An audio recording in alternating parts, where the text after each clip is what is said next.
ನಾನು 6ನೇ ತರಗತಿಯಲ್ಲಿ ಓದುತ್ತಿದ್ದೇನೆ. ಸಸ್ಯಗಳನ್ನು 3 ವಿಧಗಳಾಗಿ ವಿಂಗಡಿಸಲಾಗಿದೆ. 1ನೇದ್ದು ಗಿಡಮೂಲಿಕೆಗಳು, 2ನೇದ್ದು ಪೊದೆಗಳು, 3ನೇದ್ದು ಮರಗಳು. ಗಿಡಮೂಲಿಕೆಗಳು ಹಸಿರು ಮತ್ತು ಮೃದು ಕಾಂಡ ವಸ್ತುಗಳನ್ನು ಸಸ್ಯಗಳನ್ನು ಗಿಡಮೂಲಿಕೆಗಳು ಎನ್ನುತ್ತೇವೆ.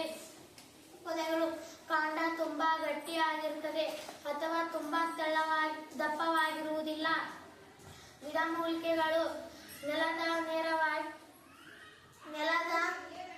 ನೆಲದ ಅತಿ ಎತ್ತರದಲ್ಲಿ ಕಾಂಡವು ಮೇಲ್ಭಾಗದಲ್ಲಿ ರೆಂಬೆಗಳಿರುತ್ತವೆ.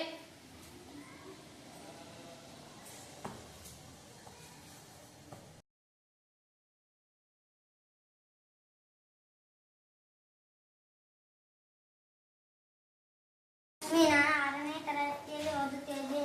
ಕಾಂಡಕ್ಕೆ ಅಂಟಿಕೊಂಡಿರುವ ಎಲೆಯ ಭಾಗವನ್ನು ಎಲೆ ತೊಟ್ಟಿ ಎನ್ನುತ್ತೇವೆ. ಹಸಿರಾದ ಎಲೆಯ ಭಾಗವನ್ನು ಪತ್ರಪಟಲ ಎನ್ನುತ್ತೇವೆ. ಎಲೆಯ ಮೇಲಿರುವ ಗೆರೆಗಳನ್ನು ಸಿರೆಗಳು ಎನ್ನುತ್ತೇವೆ. ಎಲೆಯ ಮೇಲ್ಭಾಗದಲ್ಲಿ ಗೆರೆಗಳು ಮಧ್ಯೆ ಇರುವ ಗೆರೆಗಳನ್ನು ಮಧ್ಯ ಸಿರೆ ಎನ್ನುತ್ತೇವೆ.